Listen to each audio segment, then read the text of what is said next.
अनेक हल बोलते हैं। देखिए ना, बहुत सारा हल है, 1 2 3 बहुत सारा हल है, इसी पे जा रहा है। देखिए ना, इसी पे, इसी लाइन में फिर एक रेखा चल गया। ठीक है, इसी रेखा पे, तो इसको हम बोलेंगे समपाती रेखाएं, और इसको हम इससे भी निरूपण कर सकते हैं। हेलो बच्चों, स्वागत है फिर से एक नए वीडियो में। तो आज हम लाए गए हैं चैप्टर 3, जिसको हम बोलते हैं दो चर वाले रैखिक समीकरण। ठीक है, ये 10th क्लास का चैप्टर नंबर 3 है एनसीईआरटी में। चलिए, तो आज हम इसका परिचय देखेंगे कि परिचय क्या होता है, कैसे हमको इसमें सॉल्यूशन बनाना है चैप्टर में। तो आप पहले परिचय देख लीजिए। परिचय में क्या है कि दो चर वाला रैखिक समीकरण युग्म, देखिए उसको हम निरूपण कैसे करते हैं, कैसे हम लोग उसको, देखिए निरूपण कैसे करते हैं। देखिए इस टाइप का होता है, a1x v1y c1। कहने का मतलब है कि आपके पास ऐसे रहेगा दो equation, 2x plus 3y equal to 4, 6x plus 9y equal to 5। ऐसा दो इक्वेशन रहेगा, समीकरण रहेगा। तो इसमें फर्स्ट वाला को, जैसे इस x का कोफिशिएंट है, इसको हम a1 कहेंगे, और y का कोफिशिएंट को b1 कहेंगे, और इसको हम c1 कहेंगे। तो यही निरूपण होता है दो चर वाला रैखिक समीकरण युग्म का। बढ़िया सा एकदम समझ में, एकदम अच्छे से कॉपी पे उतारिए, एकदम अच्छे से। तो देखिए, तो यहाँ ये बात समझ में आई आपको, एकदम बढ़िया सा 100% समझना है कि हम दो चर वाला रैखिक समीकरण को कैसे निरूपण करते हैं, कैसे दिखता है। ठीक है, तो ऐसा दिखता है मेरे भाई। ठीक है, तो इसको हम कितने तरीके से हल कर सकते हैं, कितने तरीके से बना सकते हैं, है ना। जैसे हम लोग सब्जी बनाते हैं तो उसका बहुत सारा तरीका होता है कि उबाल करके, छिल करके, मतलब काट करके, ऐसे करके मतलब बनाते हैं। उसी तरह इसमें हम दो चर वाला रैखिक समीकरण का युग्म कैसे बनाएंगे, तो उसका 3 गो विधि है, ग्राफीय विधि, प्रतिस्थापन विधि और विलोपन विधि। ठीक है, तो आज हम देखिए, सबसे पहले आपको देखना है ग्राफीय विधि। ग्राफ आप जानते हैं कि ग्राफ क्या होता है, 9th में पढ़े थे कि ग्राफ ऐसे जाता है, मतलब किसी तरह ग्राफ ऐसे निरूपण कर दे तो उसको हम ग्राफ बोलते हैं।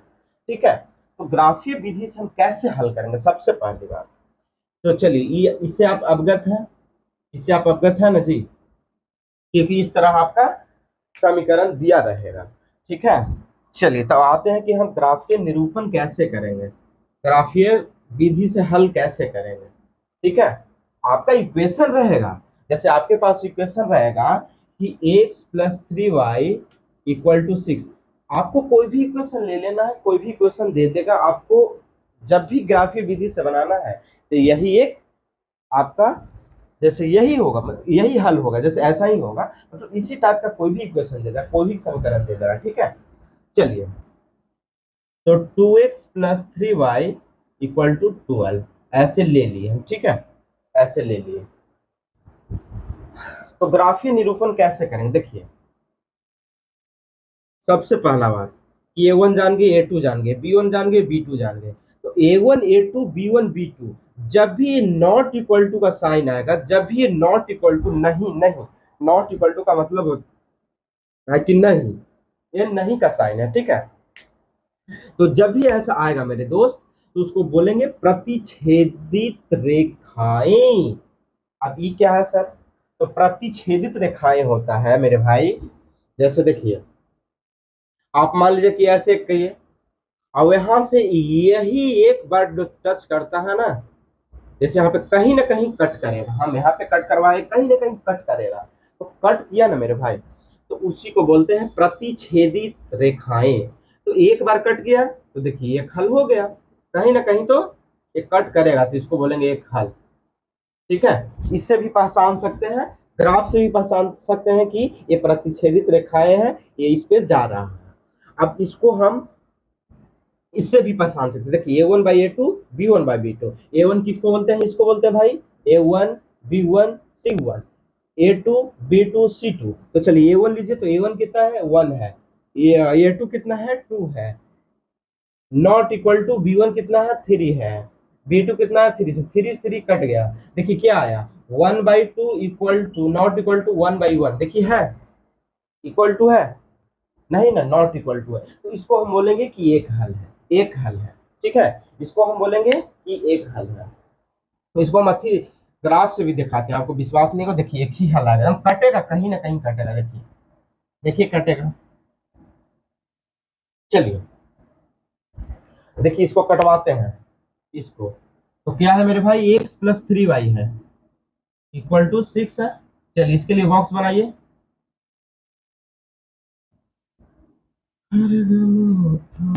एक्स का जीरो, वाई टू, एक्स यहाँ रखिए जीरो, जब जीरो रखिएगा तो 3 दूना का 6, अब बाई जीरो रखिए यानी कि पूरा बाई हो गया तो x equal to 6।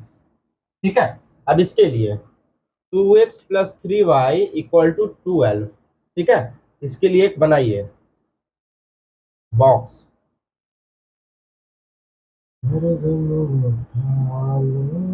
X zero डालिए, यहाँ जीरो डालिए तो जीरो यानी कि 12, तो 4 हो गया, 3 × 4 = 12। बाई जीरो डालिए, बाई जीरो डालिए, यहाँ जीरो डालिए तो सब खत्म, तो 6 आ जाए। अब ग्राफ पे चलते हैं, यहाँ से आपका ग्राफ भी क्लियर हो जाएगा भाई। देखिए सबसे ज्यादा क्या है, तो 6 है, तो 6 तक ले लेंगे हम। इधर एक्स, इधर वाई, वाई डैश और एक्स डैश। ठीक है, हमको कहीं निगेटिव दिख रहा है, कहीं पे माइनस है हो, तो माइनस नहीं है तो आप प्लस वाला ले लीजिए, क्या दिक्कत है। तो आप जीरो लीजिए, 1 2 3 4 5 6, 1 2 3 4 5 6। एक जब जीरो जाएंगे, एक जब जीरो जाएंगे, देखिए एक जब जीरो गए तो बाई कितना आया, 2 आया, तो यहाँ पे आइए। ठीक है, यहाँ पे क्लियर है, एक जब जीरो है तो बाई 2 है। चलिए अब एक्स 6 है, एक्स 6 है, बाई जीरो है, तो इस पे आएगा। अब इसको लाइन मार दीजिए, ऐसे करिए। चलिए हो गया। अब सेकंड पे आते हैं, इस पे आता है, एक्स कितना है मेरा भाई, जीरो, तो जीरो है बाई 4 है, तो इस पे आइए। और ये कितना है, बाई जीरो, और एक्स, एक्स 6 बाई जीरो, तो इसी पर आ जाएगा। ठीक है, चलिए देखिए मेरे भाई, एक हल हुआ, एक हल हुआ, हुआ ना। देखिए कटा यहाँ पे, तो इससे भी आपको पता चला कि एक ही हल है, इसे भी पता चलेगा कि एक ही हल है। तो प्रतिच्छेदी रेखाएं जो एक बार काटता है ना, जो एक बार कहीं ना कहीं कट करेगा, उसको हम प्रतिच्छेदी रेखाएं बोलेंगे। इससे क्लियर हो गया। अब आते हैं सेकंड पे, संपाती क्या होता है। संपाती का मतलब होता है मेरे भाई, देखिए संपाती का मतलब होता है, जैसे देखिए संपाति का मतलब, जैसे इसी को देखिए ना, इसी को देखिए ऐसे, जैसे ऐसे, वो ये है। यहाँ पे देखिए एक्स, एक्स जीरो है, और 22 मतलब इसी पे चला जाएगा, जैसे डबल डबल इसी पे चला जाएगा, इसी पे इसी पे चला जाएगा एकदम, देखिए इसी पे। तो देखिए यहाँ भी हल है, यहाँ भी हल है, यहाँ भी हल है, यहाँ भी हल है, यहाँ भी है, मतलब इसी को हम संपाती रेखाएं बोलते हैं, अनेक हल बोलते हैं। देखिए ना, बहुत सारा हल है, 1 2 3, बहुत सारा हल है, इसी पे जा रहा है, देखिए ना इसी पे, इसी लाइनवा पे फिर एक रेखा चल गया। ठीक है, इसी रेखा पे, तो इसको हम बोलेंगे समपाती रेखाएं। और इसको हम इससे भी निरूपण कर सकते हैं, देखिए इससे भी हम कर सकते हैं, इससे, ठीक है, इससे भी हम कर सकते हैं। तो क्लियर है। चलिए अब आते हैं इस पे, a1/a2 equal to b1/b2 not equal to c1/c2, इसको हम समानांतर रेखाएं बोलते हैं। समानांतर क्या होता है भाई, तो देखिए समानांतर ये होता है वो, कि ऐसे कर दिलिए या वैसे कर दिलिए या वैसे कर दिलिए, देखिए एक दूसरे का समानांतर होगा, कभी ना कभी ऐसा तो आएगा ही, ऐसा समीकरण बनता है, वो ऐसा बनता है, ऐसा आ गया तो आप समझिए ना, ये समानांतर रेखाएं है। ठीक है, इसको हम कोई हल नहीं बोलेंगे, देखिए कोई हल ही नहीं है। देखिए ये जो पैरेलल एक दूसरे के समानांतर तो कोई हल होते हो, कोई ना हल होते। तो यानी कि इसको भी आप चेक कर सकते हैं, a1/a2 b1/b2 c1/c2, यहाँ से लेकर के a1 b1 c1 a2 b2 c2। I hope कि ये आपको एकदम अच्छा से क्लियर है, ग्राफीय विधि, ग्राफीय विधि एकदम क्लियर है। चलिए नेक्स्ट पे हम आते हैं ग्राफीय विधि से। तो ग्राफीय विधि देख लिए, अब देखेंगे प्रतिस्थापन विधि। ये सब आपको काम करेगा इसमें, अरे बेनो ठालो, कल्हार तेरे। अब प्रतिस्थापन विधि कहा भाई सर? तो सबसे पहले हम इसको टेन टेन टेन फर्स्ट मानेंगे, इसको सेकंड मानेंगे, इतना तो काम करना होगा आपको। अब आपके मन में है कि इसको हम प्रतिस्थापन कर दे चाहे इसको कर दे, आप इसको करिए, इसी को करना है तो इसको करिए। यानी कि भाई मेरे एक्स को इधरे रहने दीजिए और 6 - 3y को इधर ले जाइए।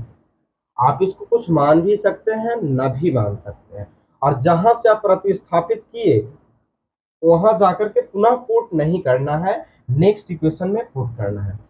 तो एक्स का मान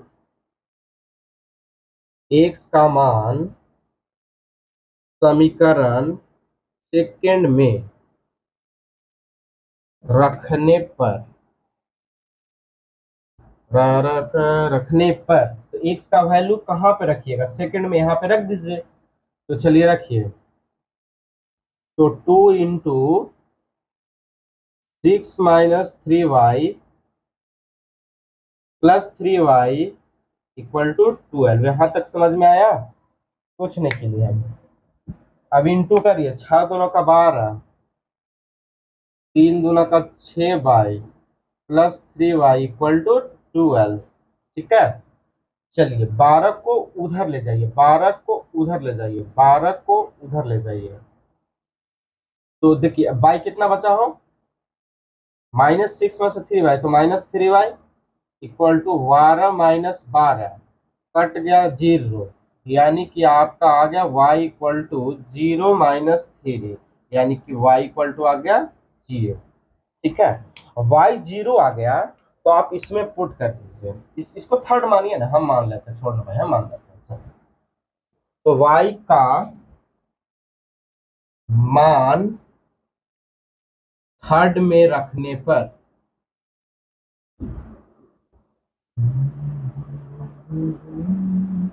चलिए रख दीजिए थर्ड में, इस इक्वेशन में रखिए। तो x = 6 - 3 × 0, y का 0 रखिएगा, यानी कि x = 0 6 - 0, तो इसलिए x = 6 आ गया। ये आपका आ गया प्रतिस्थापन विधि से। अब देखिए विलोपन विधि से करते हैं तो यही आंसर आना चाहिए, यही आंसर आना चाहिए, तभी हम समझें कि वो सही सही है। चलिए अब विलोपन देख लेते हैं। विलोपन विधि, चलो भाई, तो इक्वेशन क्या है? तो इक्वेशन यही है। तो आप इसको फिर से हम यहाँ नेक्स्ट हम अपना अप्लाई कर रहे हैं। देखिए x + 3y = 6, इसको आप फर्स्ट मान लीजिए, और 2x + 3y = 12, इसको आप सेकंड मान लीजिए। देखिए क्या है ना भाई, इसमें क्या है ना कि जब ये कट रहा है तो काट देना है, अगर नहीं कटेगा तो इंटू बिंटू सिंटू कर लेना है, ये दोनों इंटू करना है। तो देखिए इसको काटिए तो कट गया, यानी कि प्लस माइनस माइनस, तो यहाँ पे देखिए माइनस, यहाँ भी माइनस, यानी कि देखिए 2 में से x गया तो -6, 6 में से -12 गया। ठीक है, तो -6, तो माइनस, देखिए x = 6, यानी कि आप इससे क्या समझे कि आप किसी भी विधि से बनाइए, या तो ग्राफीय विधि से बनाइए, या तो विलोपन विधि से बनाइए, या तो प्रतिस्थापन विधि से बनाइए, किसी भी विधि से बनाइए आपका आंसर सेम आएगा। चलिए तो आप एक्स का वैल्यू रख दीजिए, फर्स्ट में रखिए ना, हो इसी में रखिए, इसी में रखिए, तो इसी में रखिए। तो एक्स का मान